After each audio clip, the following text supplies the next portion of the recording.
This is Creepy, a podcast dedicated to sharing the most famous, chilling, and disturbing creepypastas and urban legends in the world.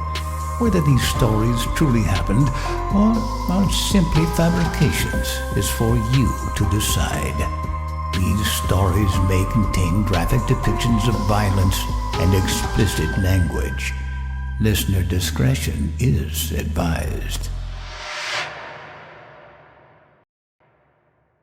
Creepy presents Burnin Down the Ozarks, credited to Baron Fist, with guest narration by Owen McCuen, Atticus Jackson, Nate Dufort, and Molly Lankford.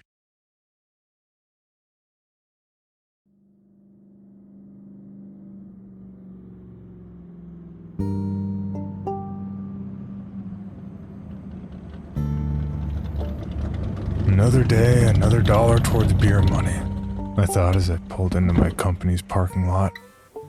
As I walked into the office, I heard the gruff, deep voice of my manager, Jerry, say, "Hey, bub, you're going out of area today." Out of area, meaning I was going to be driving to the middle of nowhere, get maybe one job completed, and then have to be back here by sundown. As I was pondering my shitty situation, Jerry walked up to me and slapped me on the back like a mildly alcoholic dad who doesn't know the meaning of too hard, and said, "You hear me, Bobby?" "Yeah, I'm making less money for the good of the company, right?" Jerry's brow furrowed. The sarcasm in my voice was almost beyond his grasp, but eventually he got it. "Listen here, you little ass clown. The company will pay double for your gas, will take the drive into account for your bonus, and give you free service for your truck. Well, they treat us good if you do good by them." Jerry, portly, balding, middle-aged middle manager, gave the same speech in the same tone to anyone who ever complained about doing anything extra. Of course, though, I had to ask him why the heck I had to do it today. "Because Roger," Jerry said, referring to the guy that worked the northernmost tip of our area, "decided that he hated you and called off this morning." "Yeah, but why am I the one who has to take his work?" I asked, mildly surprised of Jerry's own sarcasm. "Because I think you're a limp-dicked asshole who needs to learn him some work ethic. And don't go talking about how you served in the Marines and you worked hard, blah, blah, blah. I fought in the Gulf under General H. Norman Schwarzkopf, and I know hard work. People like you turn the Corps into a bunch of pussies." Jerry, if you didn't notice, was a Marine like myself, but he served in the Corps in the time before the pussy generation, as he so eloquently dubbed millennials. But to be honest, he was a warehouse manager, like he is now, while I was in the Corps. I was busy dodging pissed-off Taliban snipers and IEDs, so screw him. I know, Jerry. I'm a pussy because I actually wore my body armor. But anywho, before we start a dick measuring contest, where the hell am I going? I asked, trying to avoid our normal arguments. Jerry sighed and said, "Out in the Ozarks, near Grand Gap." Grand Gap. Literally a post office and the general store smack dab in the middle of a massive forest. The place is on a side road/driveway that goes for about 2 miles off AR-7. Customer needs 2 rooms done and a satellite dish set up. Jerry finished. He sounded like he may have felt bad because he knew how much I hated setting up those dishes. And on top of that, the chance of us actually getting a signal for the satellite was little to none. So, I'm driving 120 miles out to the mountain so I can tell some backwoods inbred he can't get his TV because of the trees? I must have been a murderer in a past life, man. I complained. And yes, Jerry, I frickin' know I'll be compensated regardless. A couple minutes later, I loaded up my truck and started the long trip north into the mountains and away from the safety of familiarity. I knew the drive would take well over an hour and a half on relatively empty roads. so I started to let my mind wander. I'd been with cable, satellites, and more for about 2 years now, and it still amazes me I haven't quit and or killed myself yet. The hours suck, the pay is subpar, and upper management spends most of their time on their knees sucking off the big cable companies begging for scraps. Now you may be asking yourself, how the hell did a combat veteran with access to the GI Bill and 4 years of leadership training end up installing cable in Arkansas? Well, the best way to answer that is instead of taking classes and getting a skilled labor job, I wanted to be a badass. At 18, I only wanted one gig, the infantry. It gives you the ability to act under pressure and learn how to lead men into combat. But when you get out, most jobs want people with applicable skills. So I tried college, a state school filled with former professionals turned professors, expansive libraries brimming with information, companies from all over the world recruiting to get the pick of the best candidates. Oh, and girls. Lots and lots of girls. Now I probably don't have to tell you, but I only paid any attention to the last one. See, when you spend 4 years of your life surrounded by dudes, a plethora of chicks in yoga pants kind of distract you. And seriously, being the only non-bearded, non-vaping alpha male on campus got me laid. A lot. Like, I'm talking Ron Jeremy's hairy ass would be jealous of me. For my frequency of fornication, not my GPA. But shit happens. And I got this gig while I was directionless. Directionless, by the way, is the word used to describe me by my court-appointed therapist.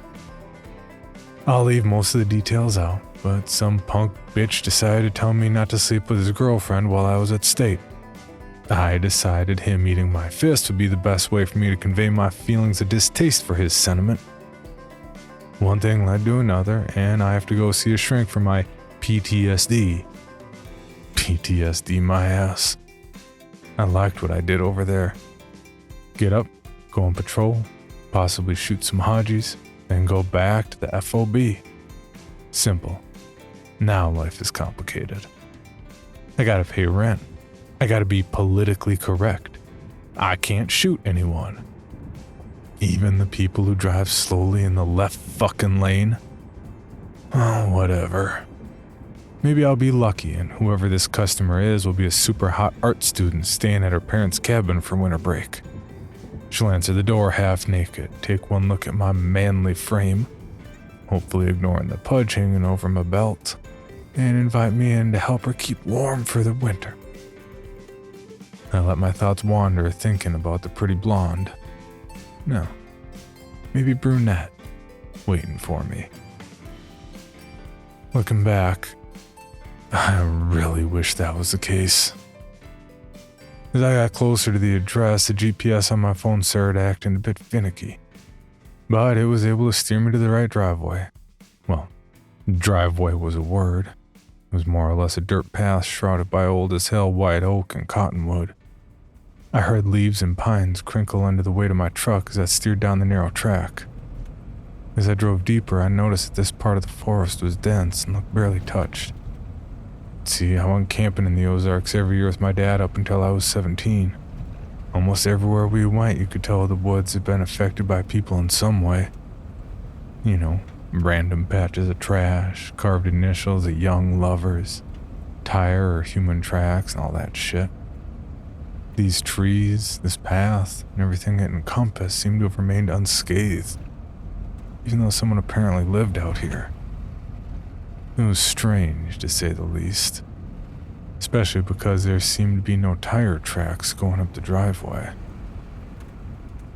The path dragged on, and it seemed to narrow out to the point where I didn't think I could fit my truck on it much longer. Then I saw a small patch of brighter earth and an open area about 200 yards ahead of me. I silently thanked the man upstairs that I wouldn't have to lug all my equipment through the woods. As I approached the opening, I caught my first glimpse of the house. Or better yet, shit pile I'd be working on today. It stood, slumped, at around 2 stories. The rotted wood siding and maybe 2 of 10 windows not smashed in. The front lawn was just dirt, leaves and pine cones scattered around. Couldn't fucking believe my eyes. How am I supposed to install TV boxes when there's no power? I thought. It's probably some redneck with a makeshift wind turbine strapped to a tree. Probably gonna ask why he can't get his NASCAR. I scanned for the front door and saw a dilapidated plank covering the largest of the house's orifices.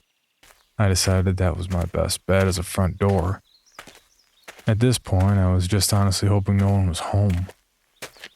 There was no car, everything was overrun, and there couldn't possibly be a decent source of power anywhere on the property. But God was definitely not on my side that day. As I approached the front door, I saw movement beyond one of the non-smashed-in windows. I may have seen some shit overseas, but someone actually living out here in this busted house couldn't be someone I wanted to be alone with. But if I didn't at least try to complete the job, I wouldn't get paid any bonus. As I arrived at the plank/door, I slowly reached my hand to knock, but before I could reach, it swung open. Behind the door was a person.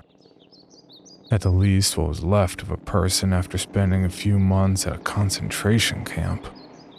This guy stood at 6 foot tall, no more than 120 pounds. White as a ghost and seemed to be made of only bones and thinly stretched skin. He looked like somebody sucked all the fat and sinew out of his body. But the creepiest part was his eyes. They seemed empty. The pupils so expansive that I couldn't make out the color, barely see the whites. I realized I'd been staring and looked down at my paperwork. Good morning, sir. Is this the residence of Mr. Vitter? I barely got it out before he opened the black hole that was his mouth. Why have you come? His words rolled off his tongue, heavy laden with a thick, syrupy Scandinavian accent. I barely could respond. Here I was trying to install a satellite for Count Dracula, and he doesn't ask me what I want or who I am, but why have I come here? Who the hell says that?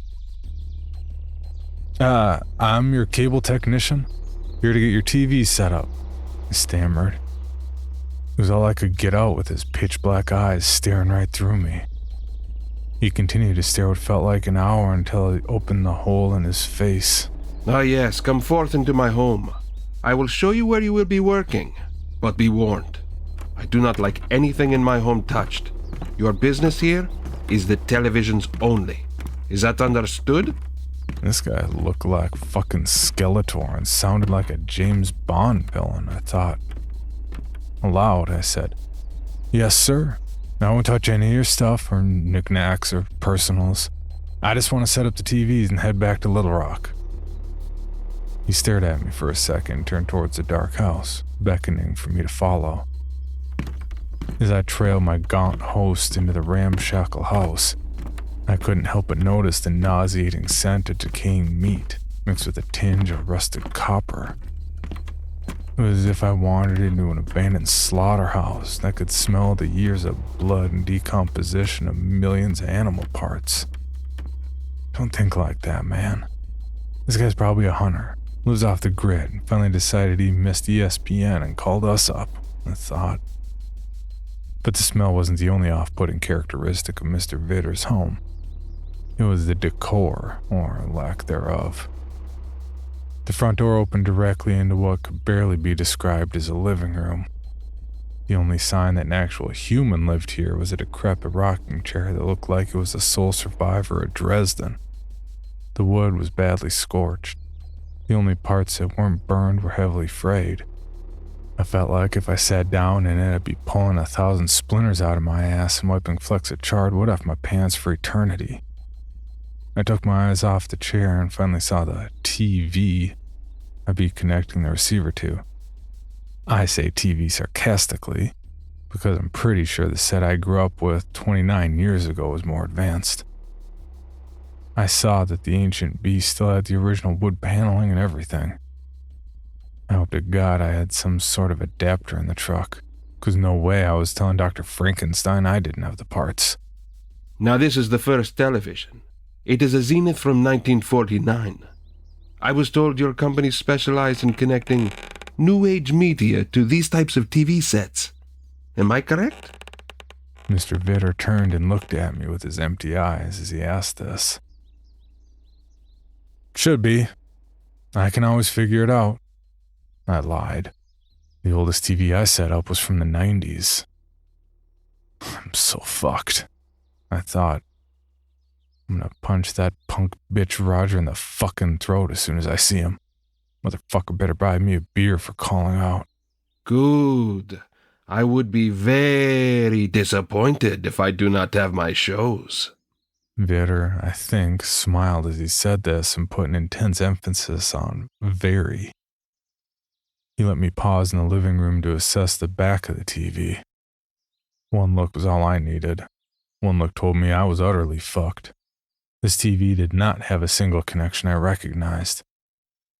But I had an idea. The job description I received from Mr. Vitter stated he did not want the satellite on the roof, he wanted it on a pole. And from my experience with these types of mounts, there's a high chance that this guy won't get a signal, or the ground ain't right for a mount. All I had to do was take my satellite reader and pretend there wasn't a trace of a signal. Oh, and I forgot to mention. Explained to this guy he wasn't getting his shows until my manager came out and verified. Fuck it. Jerry can die for the company he loves. I'll get over it. As my spirits started to lighten and my mood turned from depressed and terrified to less depressed and slightly hopeful, my customer decided I was staring at his TV for too long. I will lead you to the next TV. Hopefully, this one will not take too long for you to study. He sounded pissed, so I gave him the go-ahead to bring me further into his creepy-ass house. So, I saw the power outlet behind the TV, but no power lines to the house. Is there a generator connected somewhere? I had to ask because I didn't hear the loud hum of a generator, nor did I see any sign of power being run to the house. My host turned to look at me with his vacant eyes and hissed, How my home works should not concern you. As he said this, I could see what little blood this guy had in his body rush to his face. He was angry and seemed barely able to contain it. He turned back around and started heading further and further towards the back of the house. I was about to apologize as I fought to keep up with him. Something caught my eyes.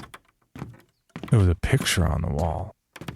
One of those old-timey portraits you see in people's grandparents' house.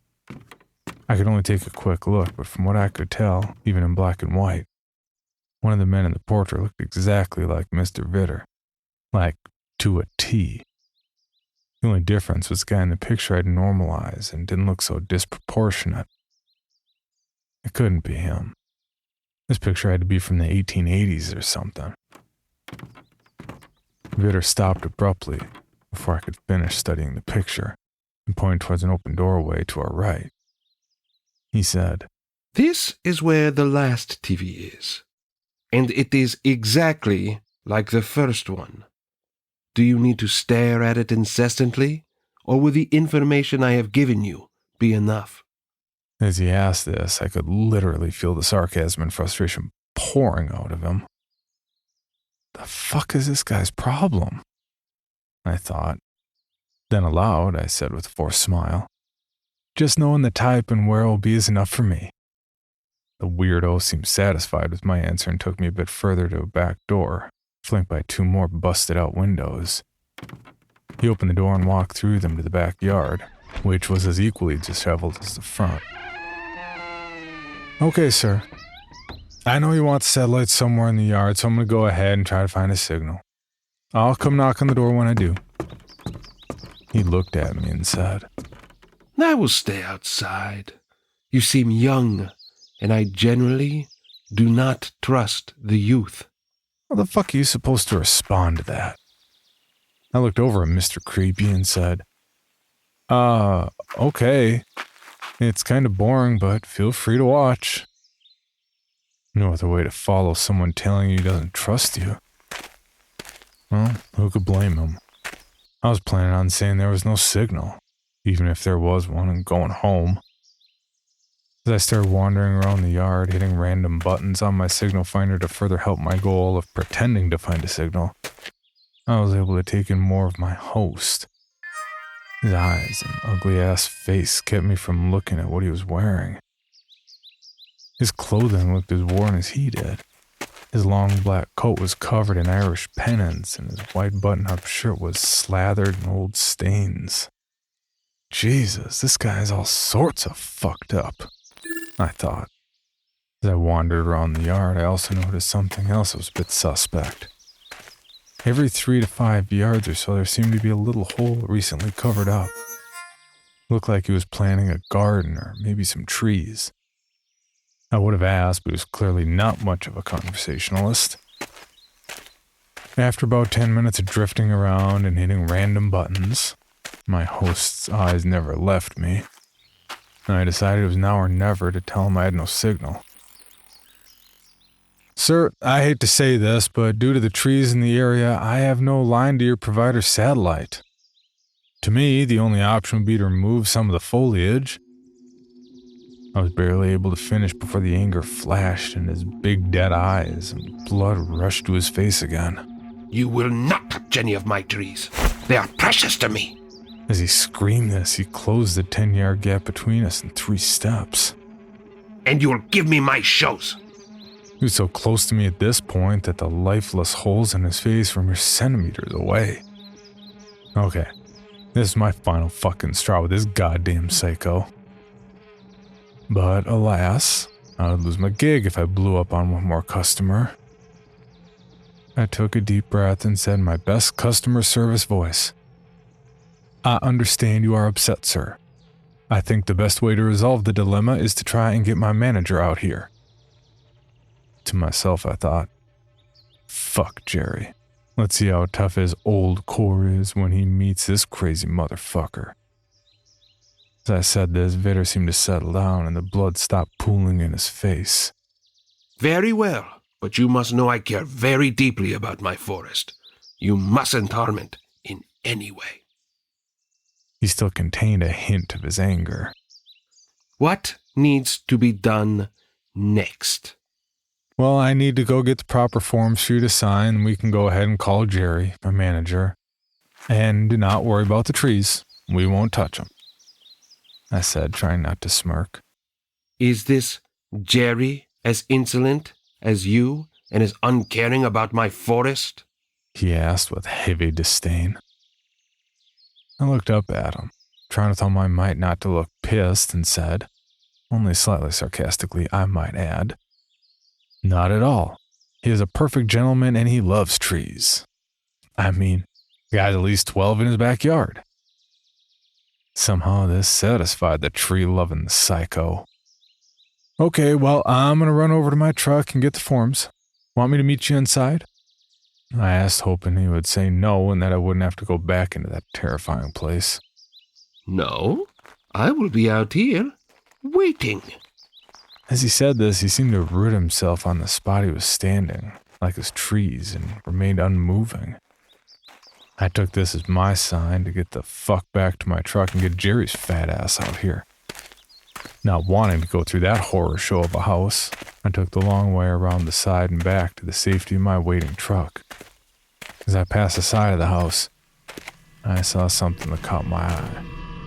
A massive painting was hung on the wall, possibly being the only object not completely dilapidated, but still very creepy. The painting was of a massive tree, but it looked like all the branches ended with a human head with no eyes and dripping out blood.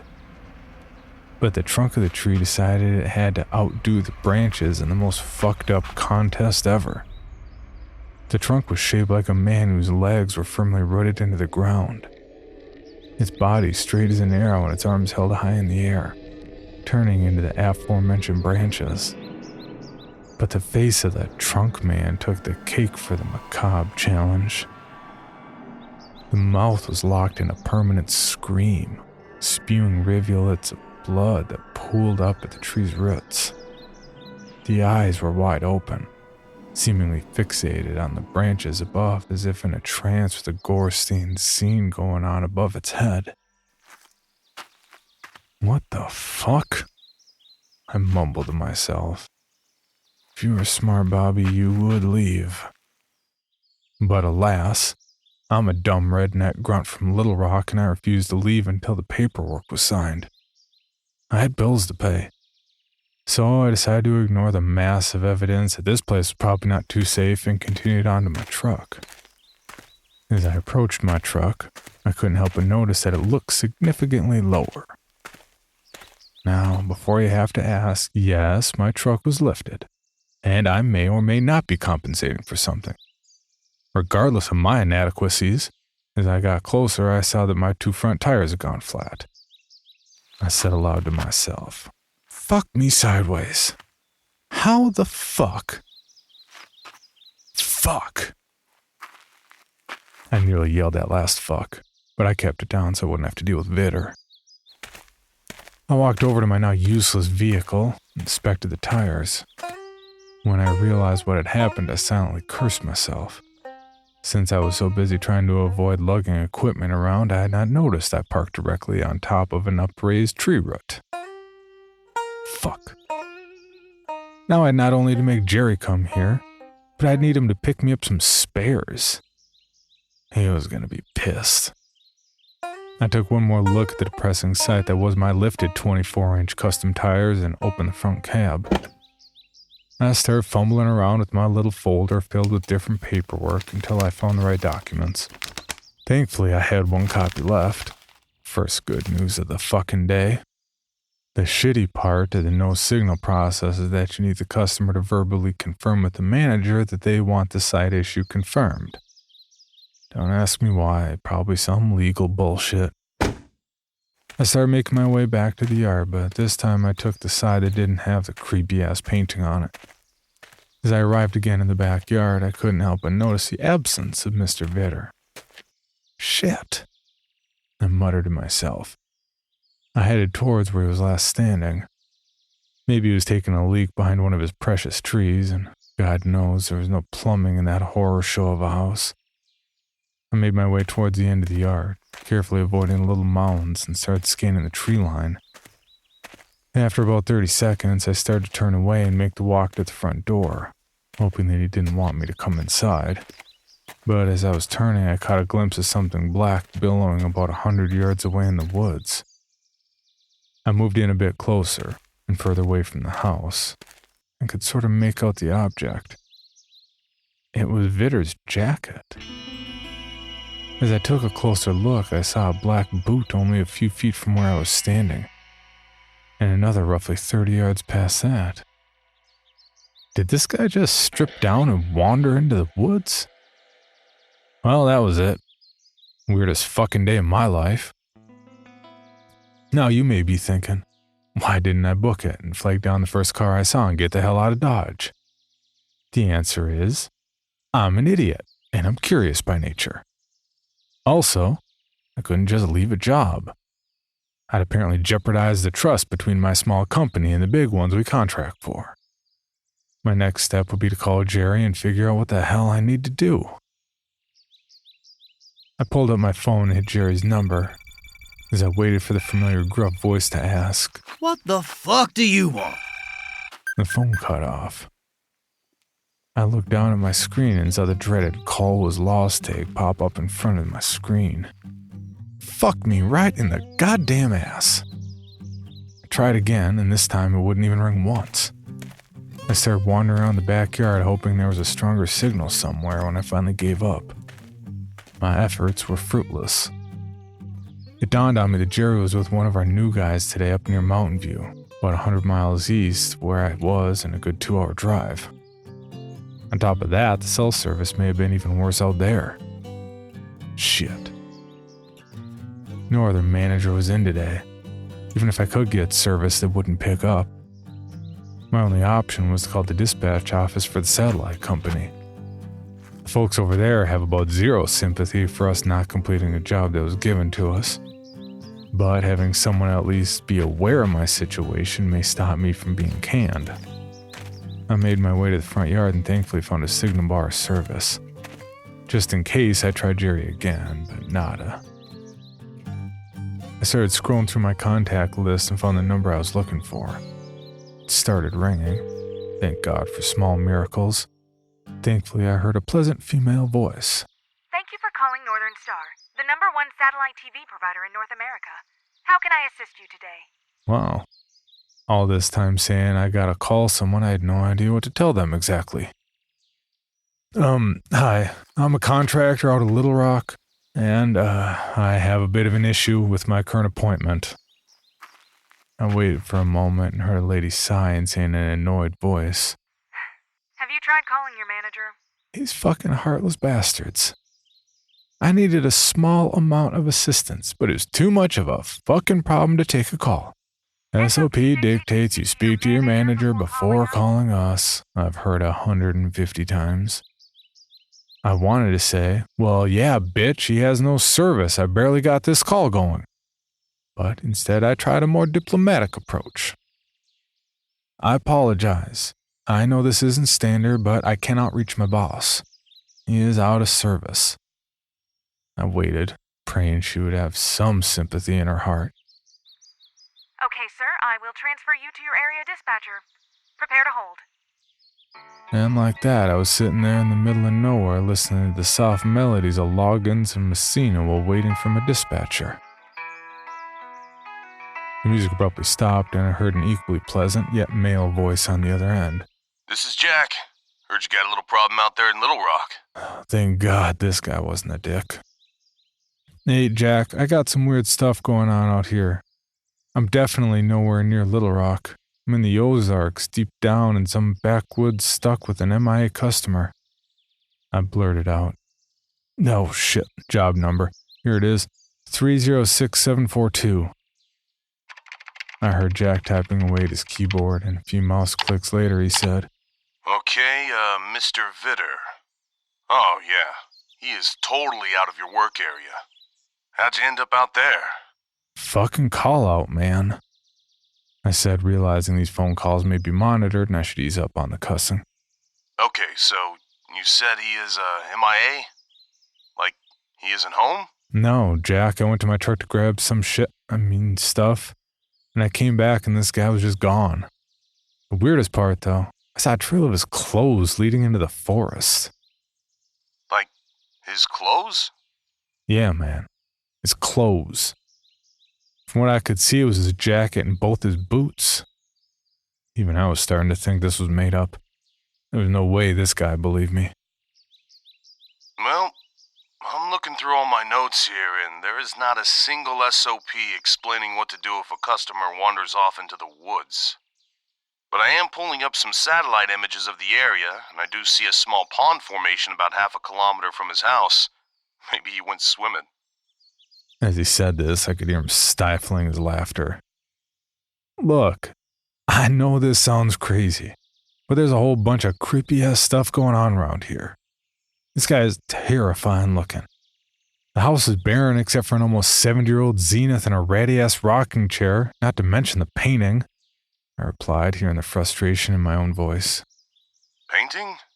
Jack asked, either moved by my tirade or trying to avoid a confrontation with a crazy person. I couldn't tell, but he definitely sounded less lighthearted. After he asked this, I gave him a brief description of the picture I saw, what the guy looked like, and even the weird little mounds. For a fleeting moment, he was silent.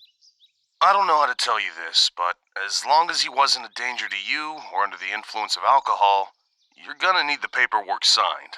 Jack stated matter-of-factly. But to me, that would be absurd. This whole situation sounds crazier than a group of shithouse rats, and I think you should just call it a day. I mean, I wouldn't want to be there, and I'm sure your company would let it slide if you said you felt uncomfortable. I like this guy. He didn't just state the guidelines and hang up. He reacted in a logical manner and said something a non-office drone would say. Never thought I'd meet a company man who thinks like an actual person. Well, I'd say that situation would cover the rest of my problems, but I got another issue. My 2 front tires are blown out and I only got 1 spare. I could hear the defeat in my voice. Don't worry about it. I'll contact a local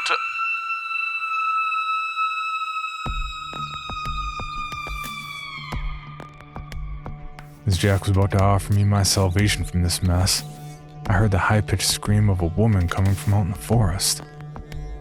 Last time I heard a scream like that, some civvy in Afghanistan found her kid torn to shreds by an IED. Bobby? You alright? What was that? I could hear Jack, but my senses were dialed up to 10 and I could feel goose flesh forming on my skin. Bobby, did you hear me? What the fuck was that? Jack asked again, but this time I answered. Some lady screaming bloody murder right in the goddamn direction that weirdo walked in. I whispered, trying to keep myself unnoticeable. Jack, my mind's telling me to run down this driveway and don't look back. But if I leave some woman out there to some horrible fate, I'd hate myself for it. Bobby, everything about this place sounds horrifying. But that had to be a neighbor or something. I cut Jack off. Man, you got the sad images? There ain't a single fucking person around except for Crazy Eyes out there. He had an upstairs. Could have been keeping a chick up there for all we know. And the minute I left, grabbed her and took her into the woods. I couldn't finish the sentence. I was already all nerves, and thinking of someone getting killed or worse out there might have put me over the edge.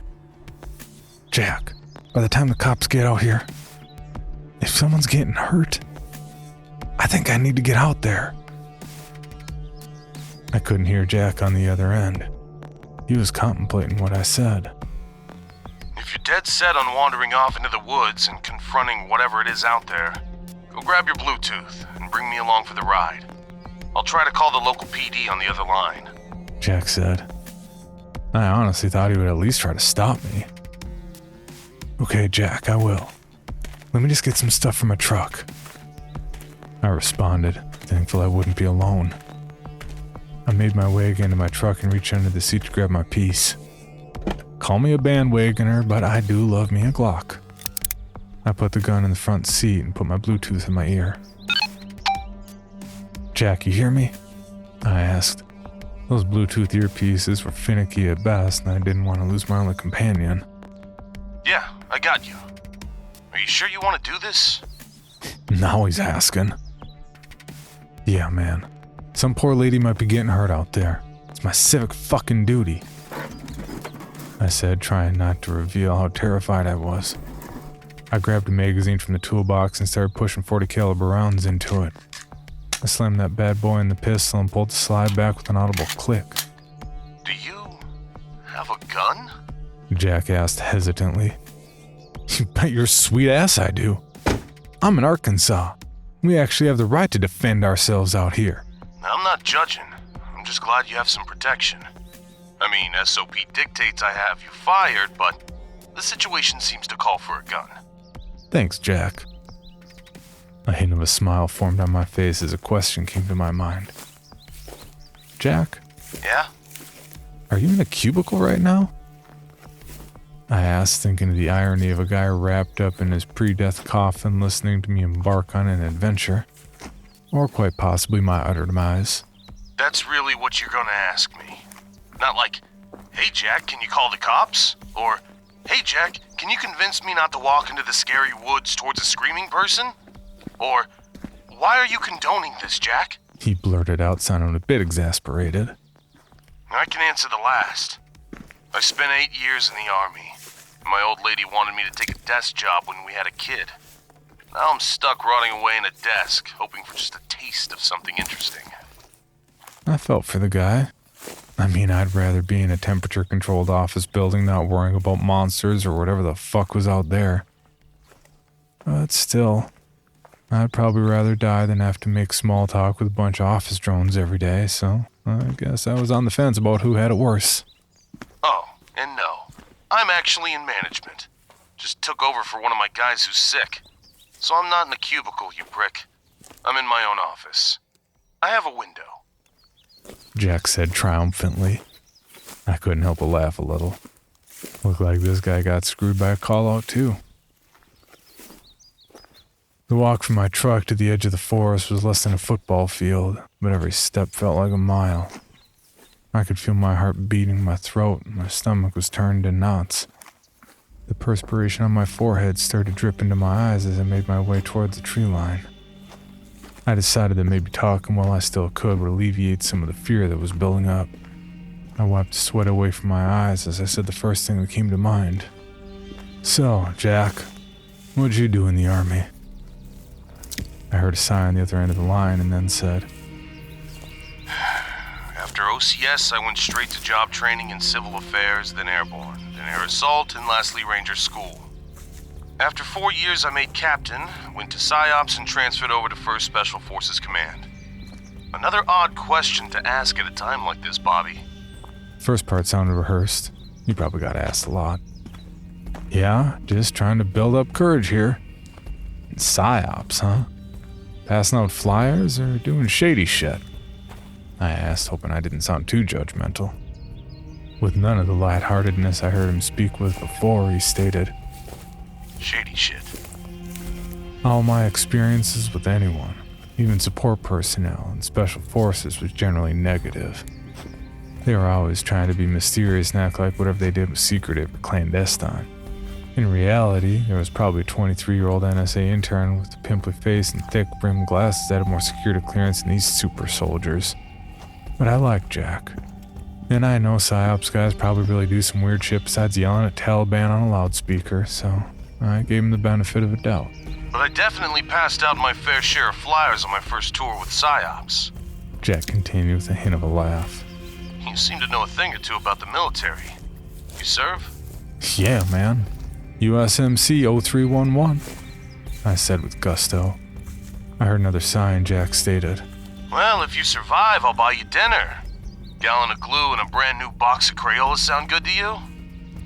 I let out a laugh. Some of the fear assuaged, and I said lightheartedly, "Fuck you."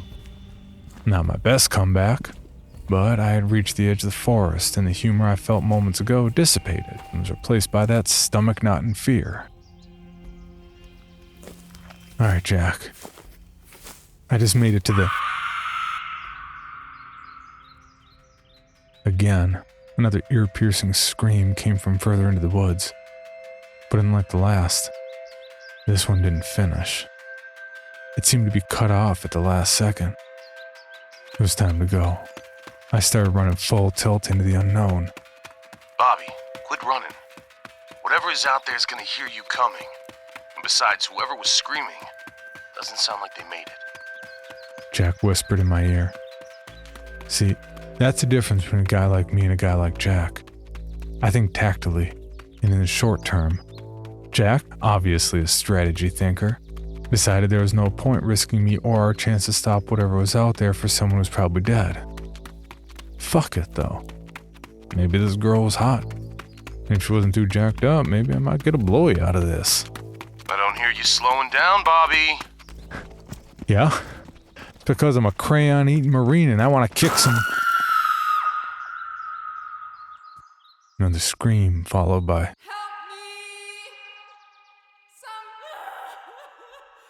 The rest cut off by another scream from the speaker, followed by a vulgar tearing sound and a noise I can only describe as a bucket of chum being dumped out on a dry dock.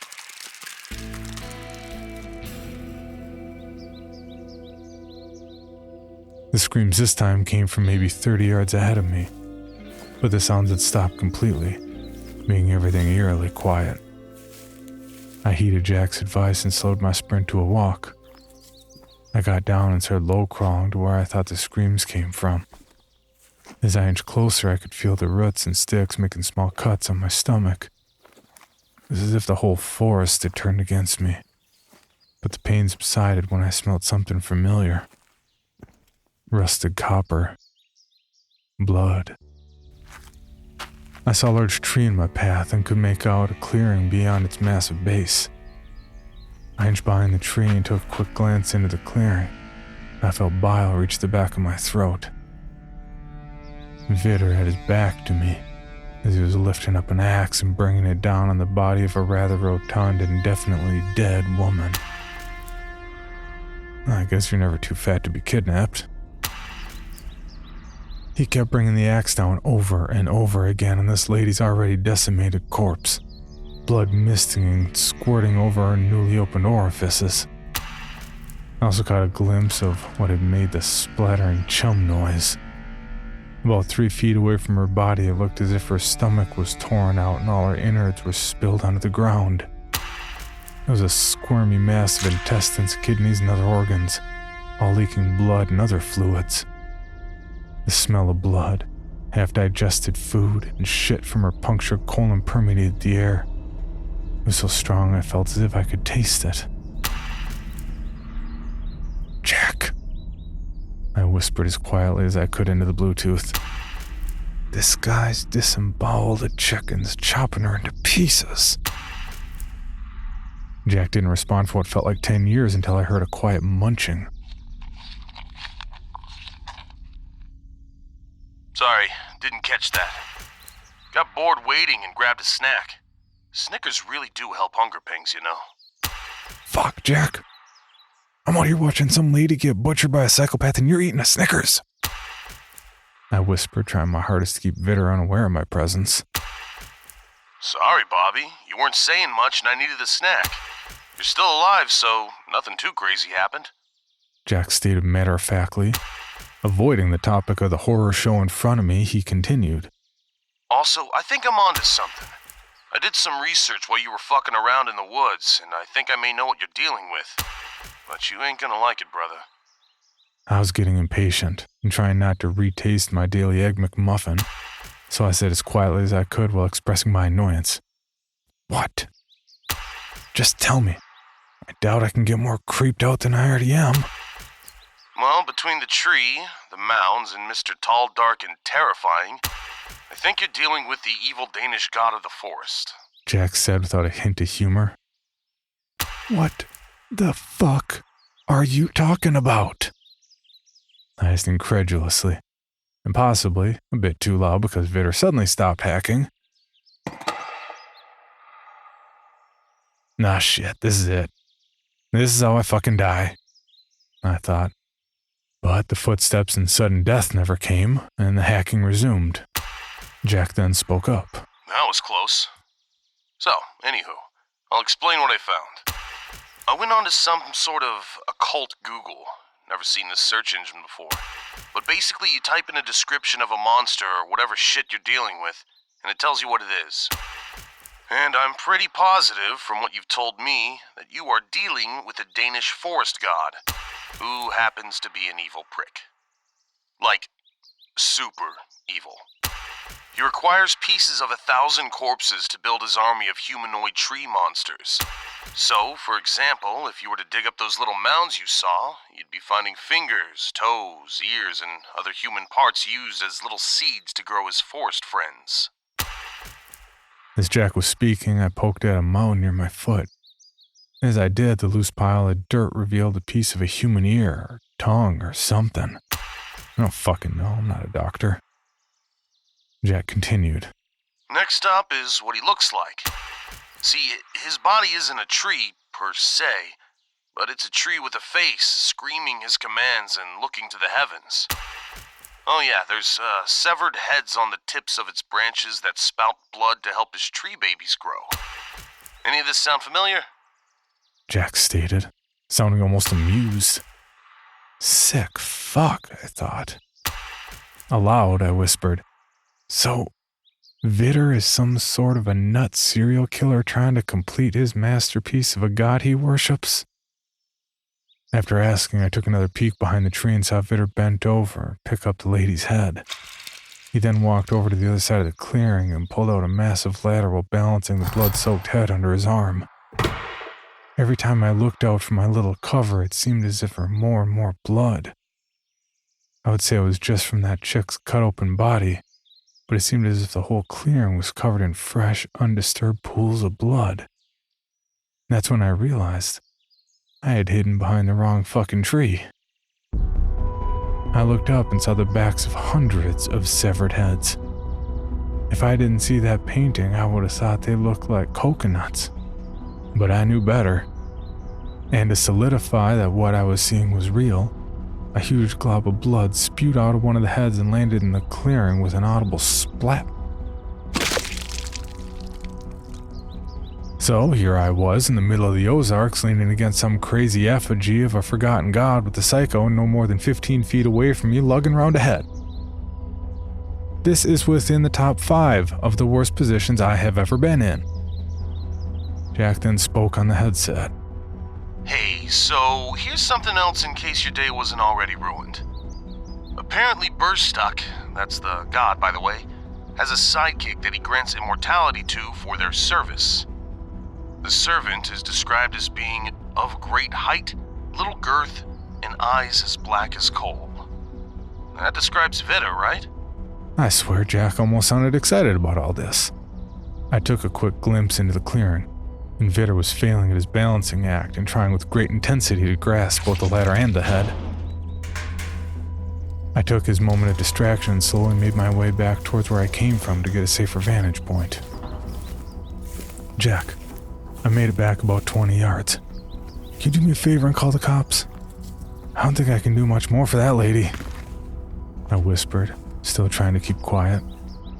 Yeah, just gonna further ruin your day. I've tried about 5 times.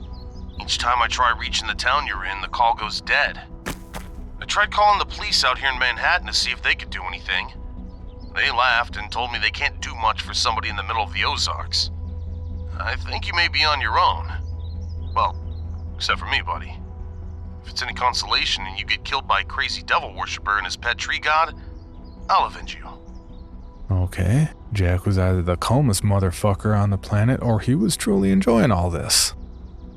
So what the hell should I do, Jack? And why the fuck are you so calm? Jack took a deep breath and spoke calmly, almost coldly. Put 2 rounds in his chest and 1 in his head. I highly doubt this guy or his tree are actually anything supernatural. Just a nut job who's obsessed with Danish folklore. And to answer your question, I spent a large amount of my life fighting some of the most violent, despicable terrorists on the planet. Some lady getting her guts spilled out and a skinny weirdo serial killer cutting people's heads off isn't too far from the shit I've seen. Damn, this dude is hard, I thought. Probably the best dispatcher I could have had today. Aloud, I asked, okay, but what if they're, supernatural? Once again, in that cold voice, Jack spoke up. Per the article on these guys, you will need to, set aflame the old god Burstuck, and the servant will again be mortal. So, set Burstuck on fire before he comes alive and then shoot Vitter. Easy peasy. Damn, I bet this gung-ho ass army man wouldn't be so tough if you were here facing this thing alone. But he sounds confident, and I gotta have some faith, I thought. I closed my eyes and kept my back to my new cover.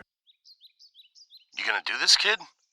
Just go up there, tell him to freeze, put a few rounds in him, and when the cops finally show up, just say he charged you. Oh yeah, I should mention this call isn't being monitored, and you probably shouldn't mention parts of this conversation happening. Jack said. Okay, I'm ready to put this asshole down and get the hell out of here, I said, hoping I sounded less terrified than I felt. Jack said, trying to motivate me. You got this, buddy. I started back towards the clearing with the nightmarish theme and a rotting pile of innards as quietly as I could. As I got closer, I could see Vitter on his ladder, fumbling to place a head on top of a branch. If it wasn't so horrifying to look at, you'd think he was an ordinary guy just putzing around his backyard. Not a psychopath burying and hanging parts of desecrated corpses. I gathered up what was my shot nerves and bellowed, "Hey! Dickbag!" Vitter turned his head towards me and I snuck up behind him. "Get down off the ladder, slowly. Once you hit the ground, turn around and put your hands up." I felt and sounded like a testosterone-fueled cop. It was almost as cool as being a testosterone-fueled Marine. But instead of listening to me, Vitter hopped down off the top of the ladder and turned to face me. With a devilish sneer, he said, Is my TV ready, cable boy? He laughed at my perplexed look. What, do you think I should fear you and your mortal weapons? As he was speaking, he stared toward the axe that was resting between us. Lord Burstock granted me the gift of an unending life as long as I facilitated his rebirth in our world and assisted him in becoming the ruler of the forest once more. He was no less than 5 feet from the axe when I yelled, "I'm warning you, nutjob. Do not take one more step. I will fucking spray your goddamn tree puppa with your fucking brain matter." In my ear, Jack shouted, Nice line. Where'd you hear that? A movie? ignoring the psycho in my ear canal and keeping focus on the psycho reaching for the axe in front of me. I took a few steps back so to avoid any axe swings if Vitter reached for it. You are a fool, boy. I have been rebuilding the Garden of Bostock for over a century. Many mortals have tried to stop me, but their bodies and their glorious life's blood belong to my lord. And soon, Burstook's revival will be completed. But you will never bask in the glory of my lord, for I shall bring down his justice and let his children bathe in your blood. As he said this, he charged forward, reaching for the axe. I warned him not to move, but he made his choice.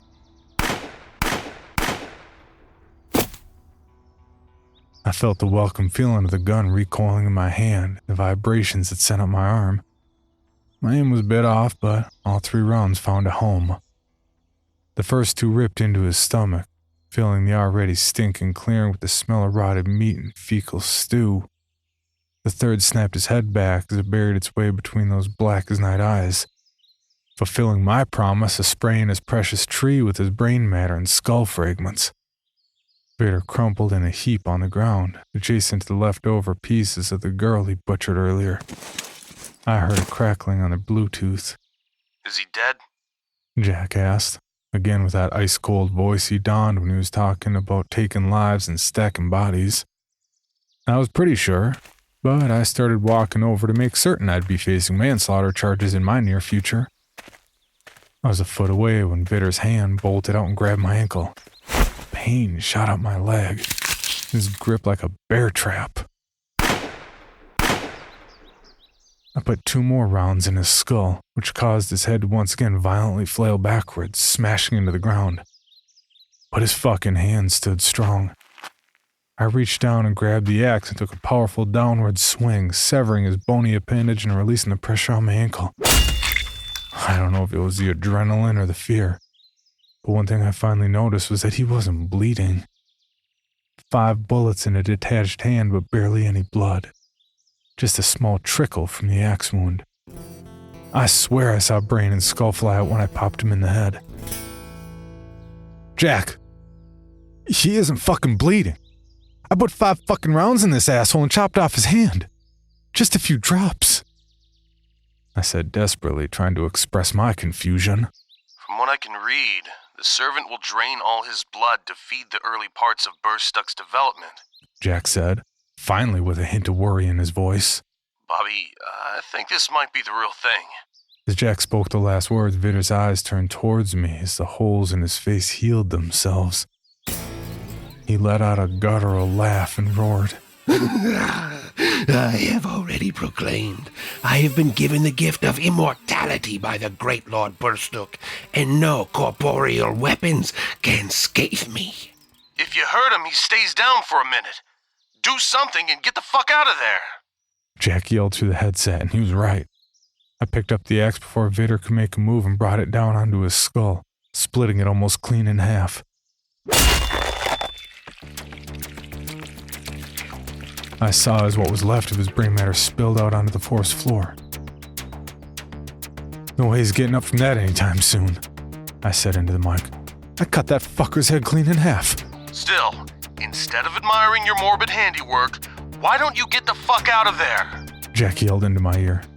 He was right. I started booking it through the woods, hopefully towards my truck and the large can of gasoline I kept in the bed. Even though I was at most 200 yards away from my truck, my swollen ankle kept me from getting there quickly. Vitter was probably already healed up and fixing to feed me to his tree. Luckily, I had Jack help me keep my shit straight as I made my way back to my waiting Ram 1500. When I made it to the yard, I went around the side with the painting and made sure to give Burstuck the bird and said, "I'm gonna burn you down, motherfucker. And all your little tree babies. Oh, and your servant Vitter? I'm gonna gut him slow. Just you wait, bitch." Talking to a painting, Bobby. Jack chirped in my ear. You may need some therapy when this is all said and done. Way ahead of you. Apparently I have PTSD, I responded. Don't we all? Jack said with a bit of humor in his voice. While we were talking, I made it back to the ram and started sifting through all my junk looking for my gas can. Found it, I said triumphantly. And my lucky lighter's in the dash. Jack, I may not die today. You should set your standards a bit higher. But let's hold off from celebrating until you ice the tree monster and his sidekick. Heard? Jack asked. Heard, I responded, slightly annoyed he wouldn't let me have at least 1 second to chill. But then I grinned to myself as I pulled out the naked woman-shaped lighter I'd had since I was 18. It was the last birthday gift I got from my pops. Yeah, he was the kind of guy that bought his son a tit-covered lighter that had nipples that glowed in the dark. I love my pops. Alright, Jack. I'm taking a long walk back. Hopefully I don't run into Vitter. If you do, just put a few bullets in him and keep moving, Jack said, back with that frigid voice of his. I started my way back toward that god-awful scene in the woods, doing my best to remain quiet and unseen. The pain in my ankle subsided, or my mind gave up on trying to tell me to lay off it for a while, so I was able to move a bit quicker. My ultimate goal was to get back there and find Vitter split open like a piñata. I made it about 10 feet out when I saw a familiar semi-nude man standing in the clearing, as if he was waiting for me. I guess no luck on him still spilling guts on the dirt. Jack, fuckface is standing again. I'm gonna pop a few more rounds in and maybe hack off a foot. Don't waste any time, man. Who knows how close Burstuck is to coming back? Put a round in Vitter's skull and set that fucking tree on fire, Jack commanded. He was right. I charged forward, and before Vitter could react, I placed another round between the little shit's eyes. He crumpled back to the ground, and just for shits and giggles, I grabbed the axe and swung it right in the back of his skull. I turned around to face the nightmare tree and tried to figure out how to go about burning down this monster. Bobby, from what I can tell, all you gotta do is set the trunk on fire. That should take care of it, Jack instructed from the headset. Also, it says something in the article you should probably hear. Do not speak to the old god, because he can and will bend you to his purpose. So don't talk to the tree. Great. I'm gonna get Jedi mind fucked from a fucking tree. Can't wait to tell my shrink. And that's when I saw this thing's face. It was just like the painting, but more expressive. Angrier. I started pouring the gas in the base of the tree trunk, which added another wonderful smell to this already shit and death-filled clearing. As I poured the last of the gas on a Burstuck, he decided he was going to speak up. Hello, Robert. His voice sounded like Barry White after I bought a laryngitis. Why do you attack me? Why have you hurt my faithful servant? We meant you no harm. All we want is to bless the world with my glory. I looked at the old god's face while he was talking, but not once did I see his mouth move. It was as if he was speaking in my mind. Don't talk to him, Bobby. Just light him up and go home, I thought. Then his voice spoke up again. Robert, you have accomplished nothing since leaving your warrior class. I can grant you immortality and a life of bliss. New women every day. Your coffers filled with limitless gold and powers over all other men. Take my root and drink deeply from my life's blood, and your every desire will be fulfilled. As he said this, a spigot formed from his trunk directly in front of my face. Jack, the tree is talking, I mumbled. Don't listen, Bobby. Jack yelled from the headset. He's just distracting you. He doesn't need 2 slaves. Think about it. As Jack was yelling, I felt myself drawn to the spigot-shaped rip protruding from Burstook's body. Fight it, Bobby. Don't be a goddamn window licker. For some reason, being accused of licking windows pulled me back to reality. It was almost too late. Vitter was sneaking up behind me with the same axe I split his skull with twice. At the last second, I dodged his swing by jumping backwards into Burstook as I felt the axe swipe past my face. As I dodged the attack, I dropped my lighter into a tangle of Burstook's roots. I was able to lift up my .40 and pull the trigger 4 times. But only 3 rounds came out the barrel. The last got jammed in the chamber. I watched as one of the bullets struck right where his heart should be. But this time, Vitter didn't even go down. He stumbled slightly and moved closer, laughing maniacally the whole time. Fool! Burstook is close to being completed, and his power has fueled me to unprecedented strengths. Now be still, and I will end this quick. Vitter proclaimed. Okay. Then do me a favor and answer 2 questions, and I won't fight anymore, I said in my most defeated voice. Vitter seemed to ignore my request until... Let him speak, my faithful servant. Burstook boomed. His weapon has ceased to be useful and can do us no harm. His begging for life will amuse me. I heard in my ear. What are you doing? Run! He can't be that fast. Jack begged. Ignoring Jack, I got onto my knees and discreetly grabbed my lighter while feigning injury. Dying on your knees. How pathetic. Vitter mocked. Ask your questions, and be done with it. I looked Vitter in his dead eyes and asked, why would you ever let me distract you? As I asked Vitter this question, I hit the starter on my pop's old lighter and dove forward as I felt my ass being scorched from the burning gasoline fumes. An unholy scream erupted in my head, causing my ears to ache and my head to spin.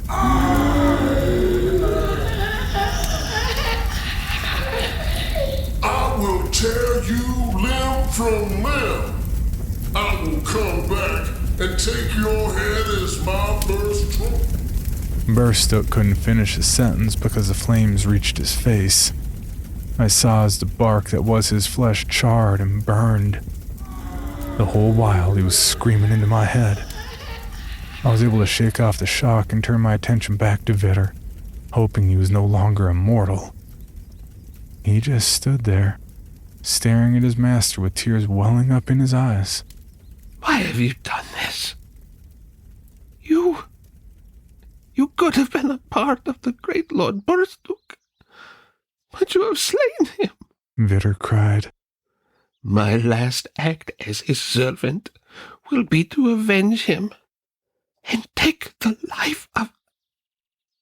Before I let this asshole finish the sentence, I unjammed my Glock and shot him in the stomach, just so I'd get the chance to watch him die slowly.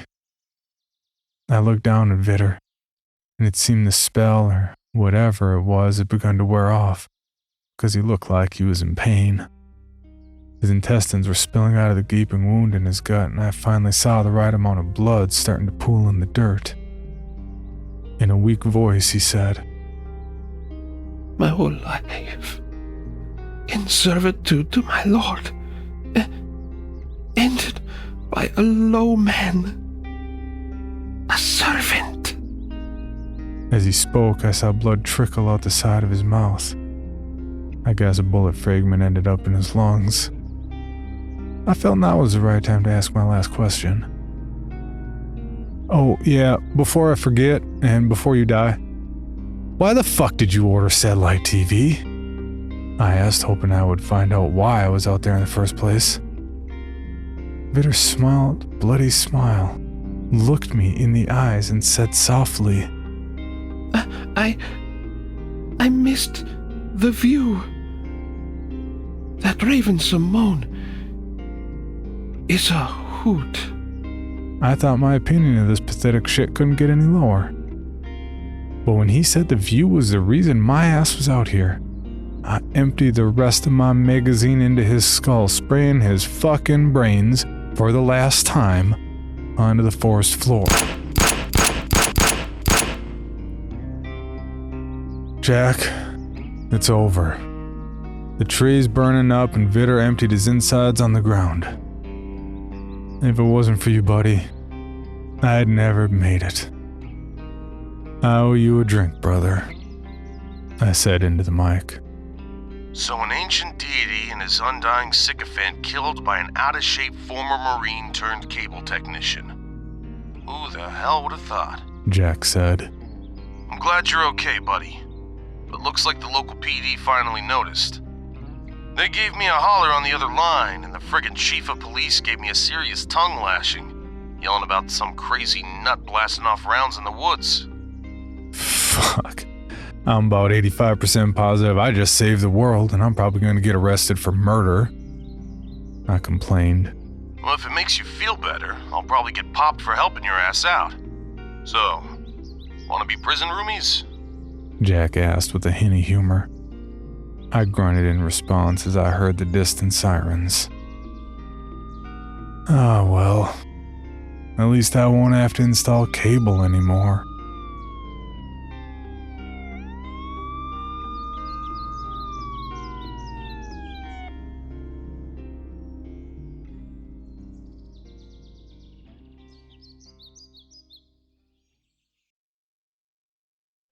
For more information, including pictures and videos of the stories told on this podcast, or to suggest stories for future episodes, please visit us at CreepyPod on Twitter, Instagram, and Facebook, or email us at creepypod@gmail.com. All stories told on this podcast can be found at creepypastawikia.com and are protected by a Creative Commons license. Some rights reserved unless otherwise stated.